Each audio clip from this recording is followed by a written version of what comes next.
precisamente en Quito, 66.9% de la población.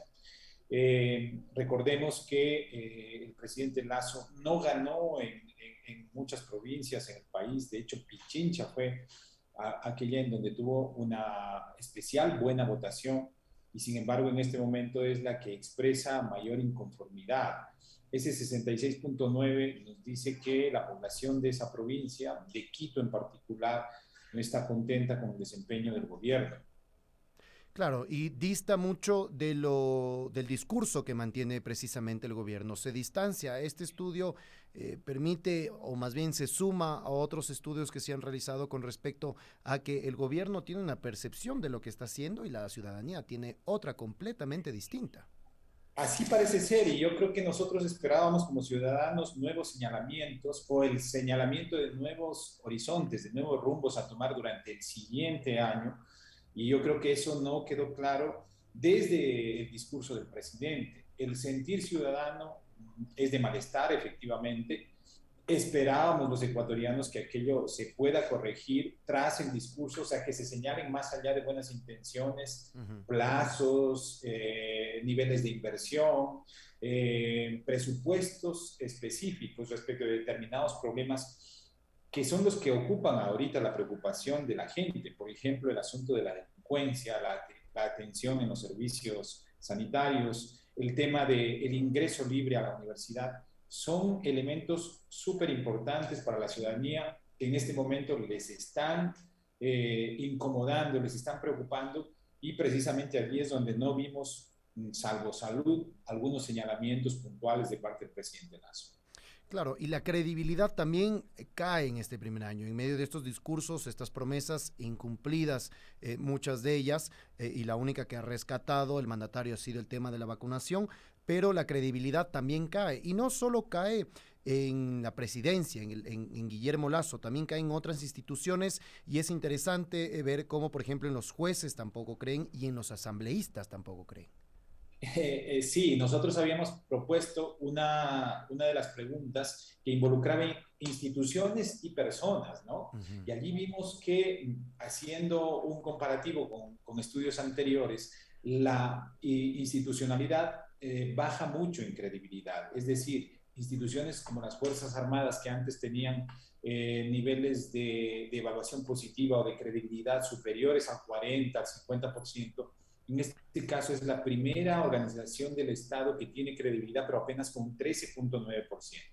Uh -huh. La institución en la que más confían ahora los ecuatorianos es la Iglesia, con 17.4%. Y su pareja, porque habíamos puesto esta variable un poco en Claro. una suerte de experimento social para ver si se seguía creyendo en el Estado y sus organizaciones o en las personas, encontramos que el 16.3% de los ecuatorianos creen en su pareja más que en otras entidades, ¿no? Y otro asunto súper importante es ver el nivel de credibilidad que tienen las redes sociales, que tienen el 11.7%, por encima de la credibilidad del gobierno, de los jueces, de los asambleístas. Eso es especialmente crítico cuando tenemos un país que todavía no estabiliza su democracia. Claro, estos datos, claro, puede sonar hasta divertido, que se crea más en la pareja que en los jueces, que en los asambleístas, en alcaldes, en medios de comunicación, también tiene el 5.0%. Todos estos datos también nos dan un panorama, un escenario de la crisis que atraviesa todas las instituciones. Así es, yo creo que es especialmente delicado, porque esto nos dice que como Estado no estamos ganando espacio en el imaginario colectivo, que el ciudadano no percibe a las organizaciones estatales como representantes legítimos de una estructura social.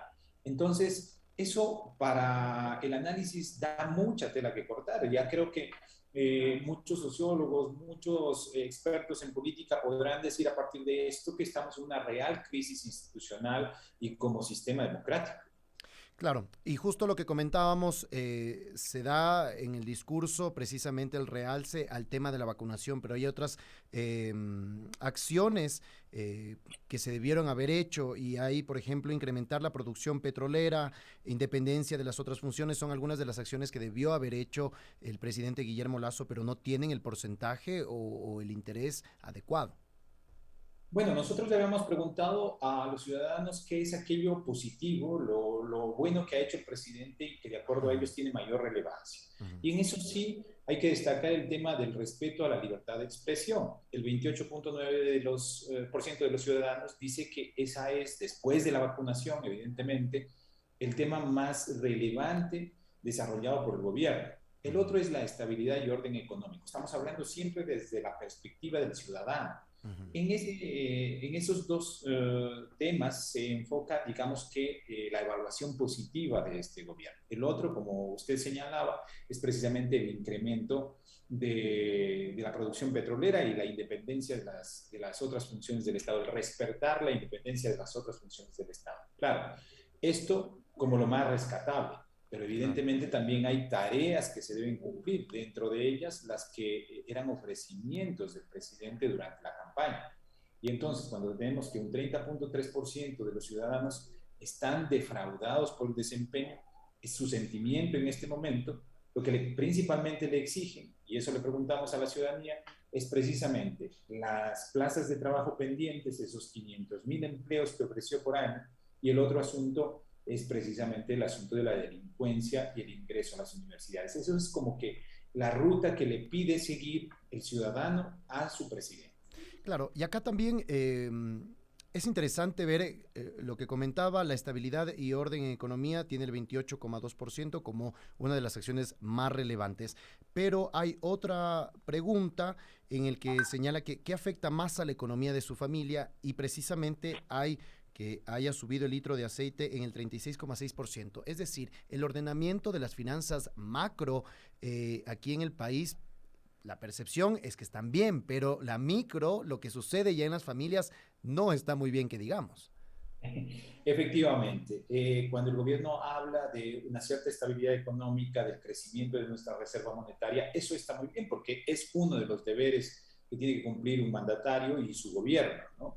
Pero claro, lo que queríamos preguntar es qué es lo que está percibiendo la ciudadanía. Y eso lo hicimos con una pregunta muy simple. ¿Qué afecta más a la economía de su hogar?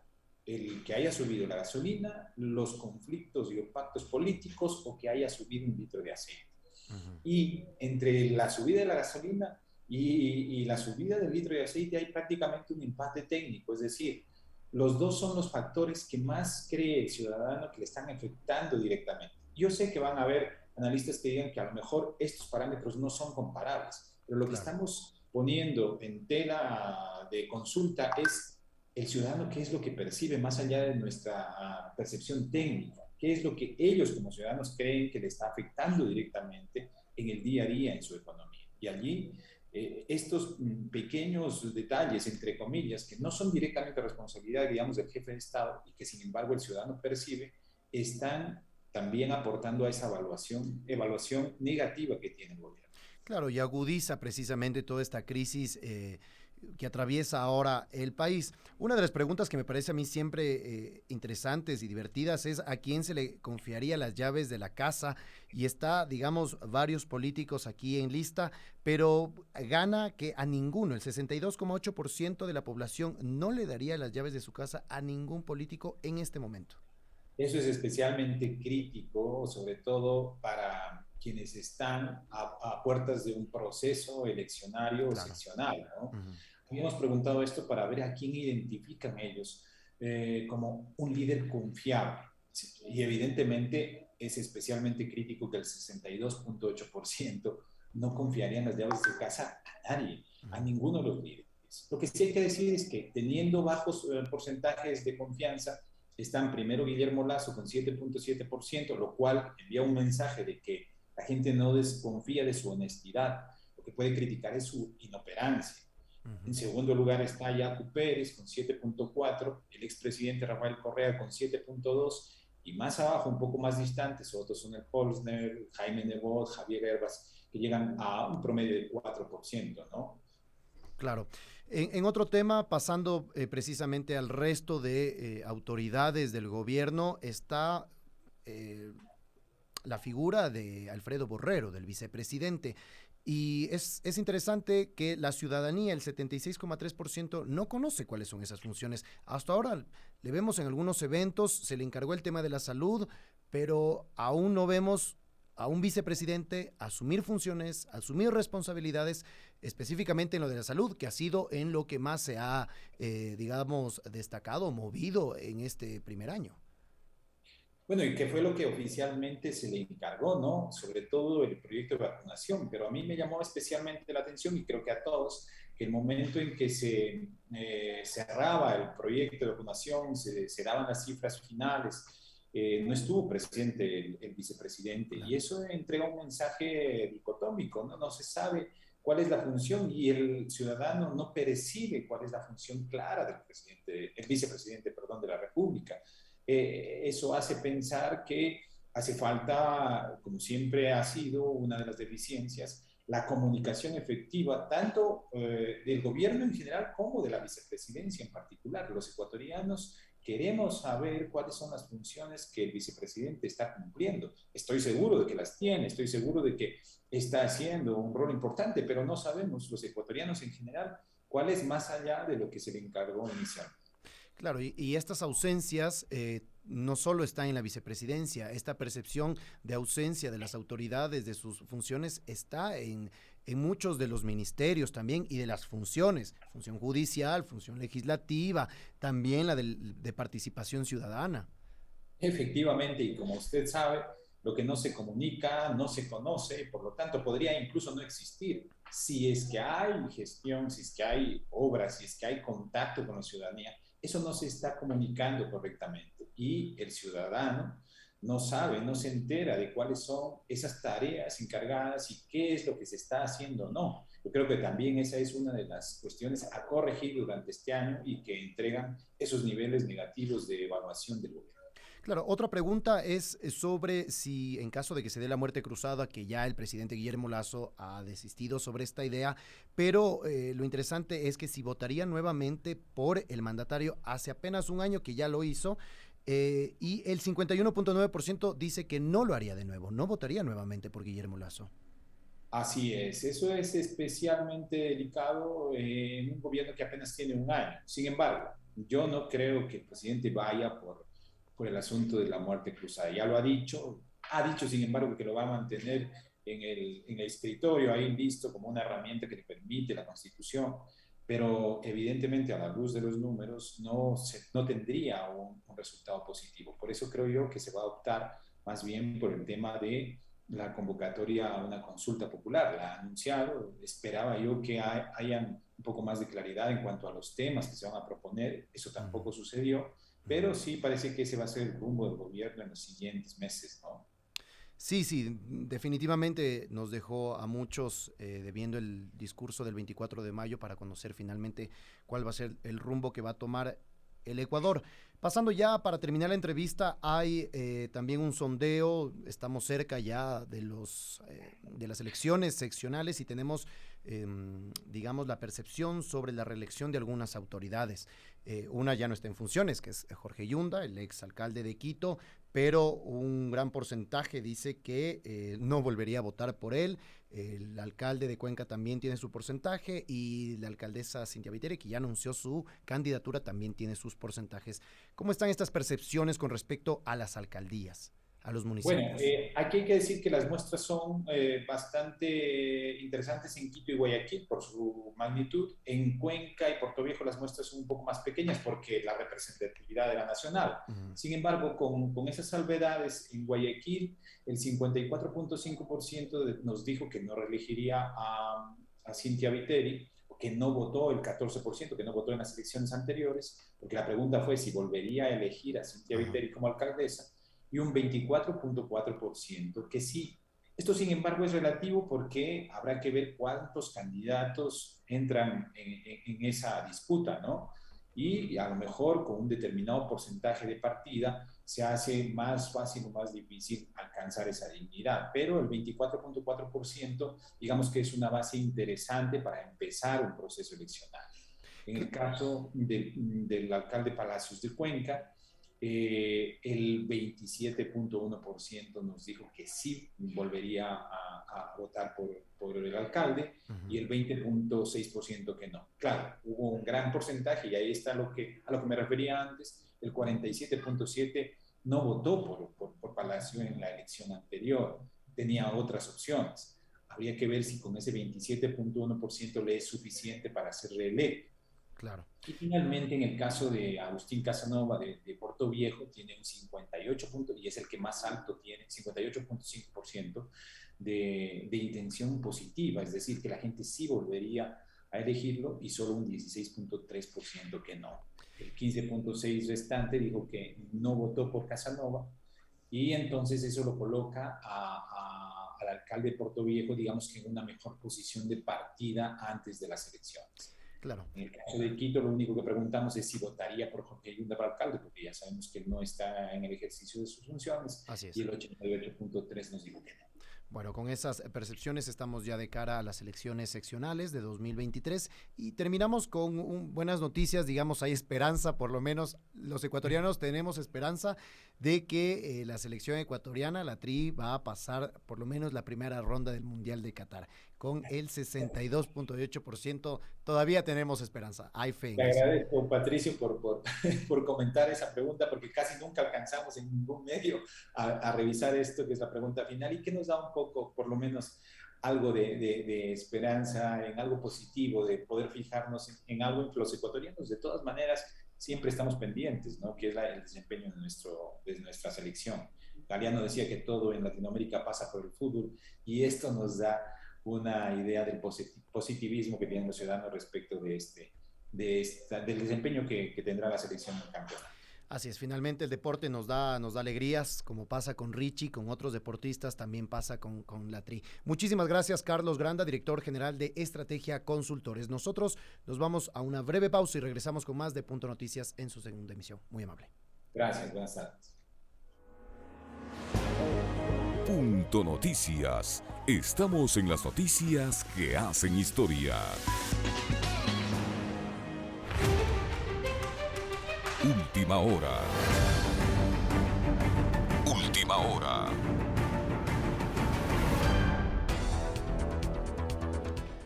Horas con 50 minutos y continúa, se acentúa, se agudiza la crisis en la función judicial. Hace poco, el Consejo de la Judicatura emitió un comunicado en el que señala: el Consejo de la Judicatura recibió este lunes 30 de mayo un escrito del abogado AGT en el que solicita que se deje sin efecto el desistimiento de su denuncia por presunta manifiesta negligencia contra el servidor judicial Iván Saquicela, presidente de la Corte Nacional de Justicia. En su escrito, el abogado adjunta una denuncia que presentó el sábado 28 de mayo a la Fiscalía General del Estado contra Saquicela, donde se determina que fui obligado a suscribir un desistimiento de la denuncia interpuesta ante sus autoridades.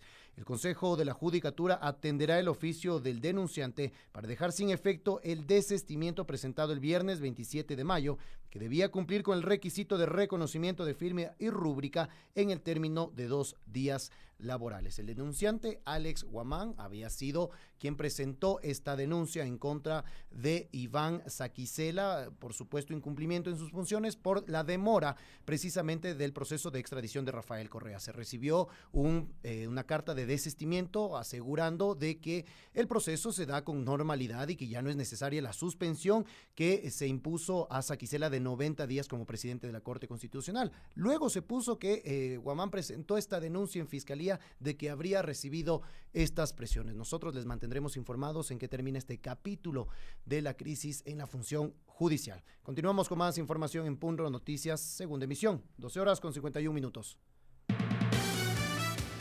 Notisalud. El sicariato y las muertes violentas generan impacto en niños y adolescentes en el Ecuador. Ángel Cóndor con los detalles.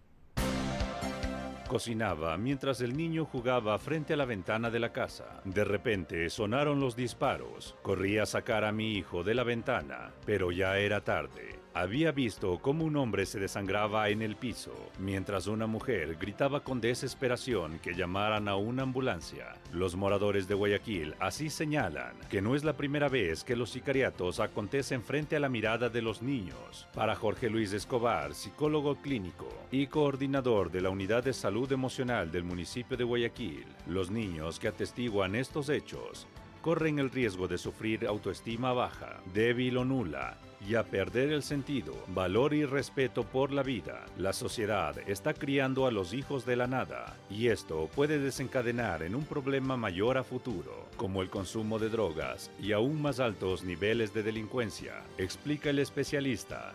Dorian Vega, psicólogo clínico y especialista en acompañamiento para niños con autismo, sostiene por su parte que es justamente ese cuadro de miedo que perciben los niños lo que hace que bandas delictivas puedan persuadir y atrapar a adolescentes para delinquir, por lo que la psicóloga clínica Belén Álvarez añade que se está generando una grave desvalorización de la vida y que los jóvenes pueden empezar a ver la escuela o el profesionalismo como algo no necesario, corriendo el riesgo de replicar la violencia que viven y miran cada día. Para Punto Noticias, reportó Ángel Cóndor.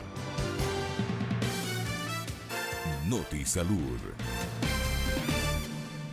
12 horas con 53 minutos. El Ministerio de Salud dispuso al INSPI que tome las muestras de laboratorio en cada caso sospechoso. Los resultados de las muestras que se le tomó al hombre que llegó de África se conocerán esta semana. Esto en referencia a la viruela del mono, que ya se conoció de un primer caso sospechoso aquí en Pichincha. Verónica Galarza con la información. Ante el primer caso sospechoso de la viruela del mono en el Ecuador, el Ministerio de Salud Pública adquirió por emergencia 1.000 kits para diagnóstico de esa enfermedad. La cartera de Estado indicó que ante la alerta epidemiológica, se estima que en la primera semana de junio lleguen esos kits de detección. El subsecretario de Vigilancia del Ministerio, Francisco Pérez, dijo que actualmente existen pruebas PCR específicas que miden el virus de la viruela del mono.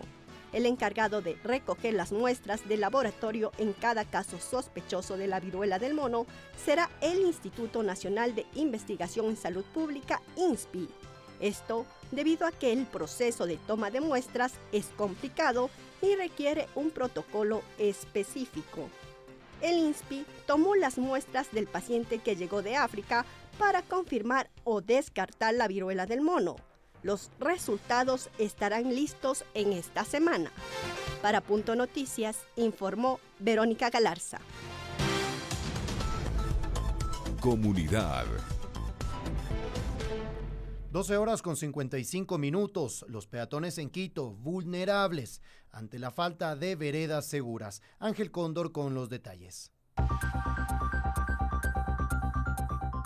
A escala mundial, 1,35 millones de personas pierden la vida en las vías cada año. Este tipo de siniestros en calles, avenidas y carreteras es el principal motivo de muerte violenta en jóvenes de entre 18 y 29 años. En la capital ecuatoriana, en lo que va del primer cuatrimestre de este 2022, la Agencia Metropolitana de Tránsito reporta 128 personas atropelladas, mientras que en 2021 se registraron 77 y en 2020 126 resultaron heridas. Así, para el transeúnte, es una verdadera odisea trasladarse de un lugar a otro en la ciudad. Karina Gallegos, vicepresidenta de la Asociación de Peatones de Quito, considera que existe un subregistro, por lo que asegura que los números reales son superiores. Gallegos dice que en la capital no hay ninguna planificación o visión clara de las necesidades del peatón. Y los peatones no son quienes mayormente causan los siniestros. Su imprudencia está en el cuarto puesto entre los motivos, ya que el primer puesto lo ocupa la impericia del conductor. De esta manera, la velocidad excesiva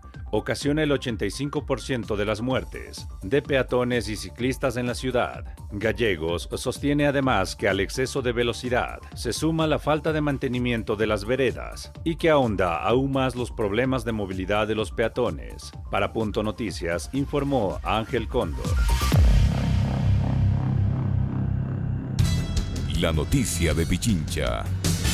Porque Pichincha genera noticia. 12 horas con 57 minutos. Con el presupuesto participativo de la prefectura de Pichincha se realizarán 2 obras en Pomasqui a partir de este lunes. Edison Paucar con la información. Este lunes 30 de mayo de 2022 se dio inicio a 2 obras para la parroquia de Pomasqui, la construcción de las oficinas y sala de uso múltiple del gobierno parroquial y la construcción de los graderíos, cerramiento y pintura externa de la institución educativa Pomasqui. Las autoridades del GAD parroquial de Pomasqui señalaron que estas obras se ejecutarán con el presupuesto participativo del gobierno provincial de Pichincha en beneficio de toda la comunidad. Estamos felices porque también iniciamos otra obra muy importante para el gobierno de la parroquia. Al ser uno de los pocos gobiernos parroquiales, creo yo, a nivel nacional, de no contar con oficinas propias, 20 años gestionando para tener nuestras propias oficinas, nuestras propias casas, y por fin se hizo realidad gracias a la predisposición de la señorita prefecta en obra de cogestión con presupuestos participativos del gobierno de la parroquia. La señorita prefecta Paola Pavón ha visto la necesidad, conjuntamente con los miembros del gobierno parroquial, de la importancia de tener oficinas propias. Desde el GAD parroquial indicaron que son 499 metros cuadrados de construcción en 2 niveles, con estructura de hormigón. Además, el inmueble contará con diversas oficinas para brindar los servicios completos a la comunidad y la obra se la realizará en un plazo de 4 meses. Reportó para Punto Noticias, Edison Paucar. Ocurre en el mundo.